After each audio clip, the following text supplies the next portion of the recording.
The doctors told me I'll just have to live with it in regards to tinnitus. So I found my own cure. And I kind of stumbled upon the cure accidentally. I found my cure in ancient literature, like St. John, Dark Night of the Soul, Anthony the Great, monks and mystics. That's where I found the cure.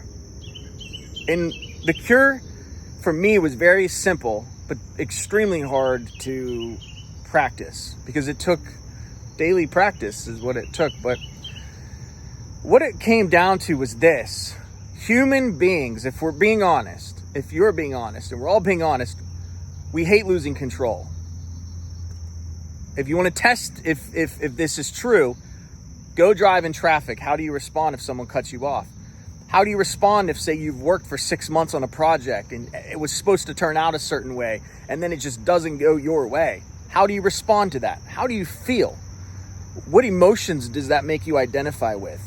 If we're being honest, most people, when things don't go our way, or maybe a marriage dissolves and over, a 10-year marriage dissolves, or someone wrongs you, you feel that loss of control. Things were supposed to go your way and they didn't.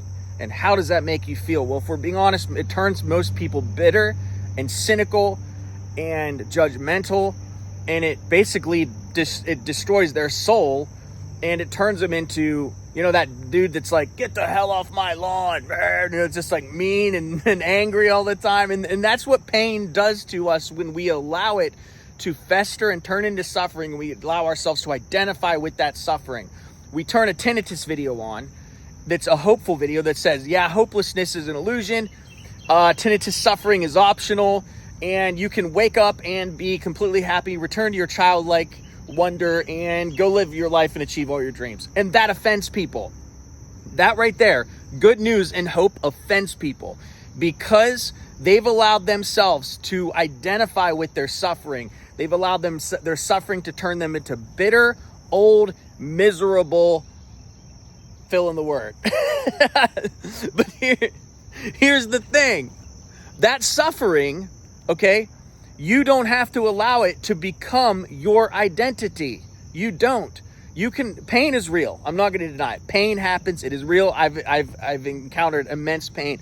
But I did not allow myself to identify with the suffering. And because of that, it has allowed my nervous system to return to peace very effortlessly. And when you read, Dark Night of the Soul, you start to see that this person, St. John, had encountered immense suffering that was unfair and unjust. And he was stripped of everything, thrown into a prison, long story short, and in there, everything false fell away, and he found his true self.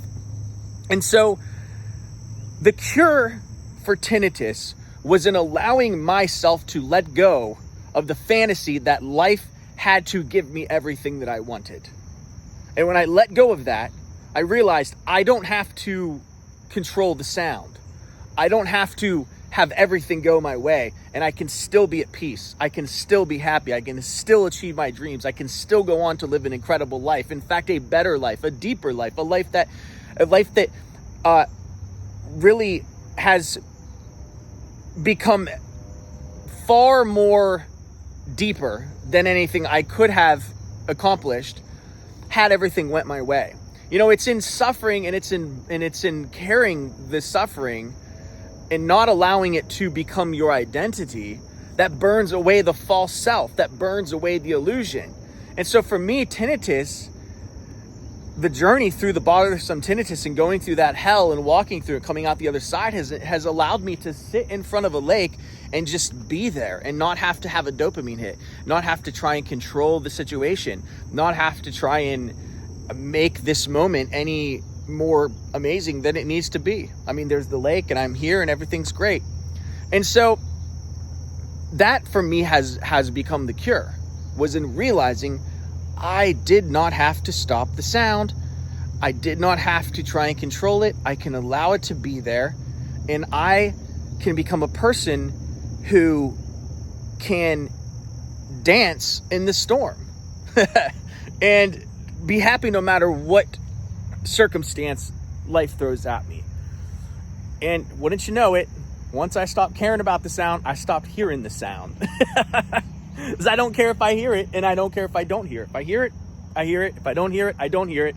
And isn't it funny, when we stop chasing what we want, I stopped chasing silence. Silence came to me effortlessly. That's because when you chase things, you actually repel things. When you chase something, you push it away. When you chase, you want that relationship, you want love, well, you're pushing it away. You want money, you chase it, you never really have enough. Even if you do get a lot, you never have enough. You're never satisfied. You want habituation, you want silence, and you chase it. And guess what? Those are the people that never get it. But the second you sit and you're still and you allow yourself to not flinch, and it is what it is, that is when you open yourself up to receive what you want and everything that you want. This isn't a new revelation. This is ancient wisdom. I didn't invent this. This is, like I said, I found this in ancient literature, just reading books and stuff like that. Anyway, if you want to work with me, I would love to work with you.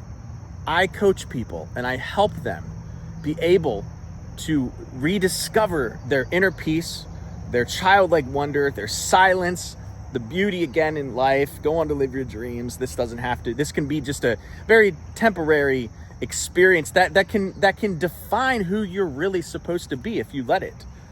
So anyway, if you want to work with me, if that sounds good with you, if you want to find healing in your tinnitus journey, smash the link in the description. I would love to work with you, and I'll talk to you later. Peace.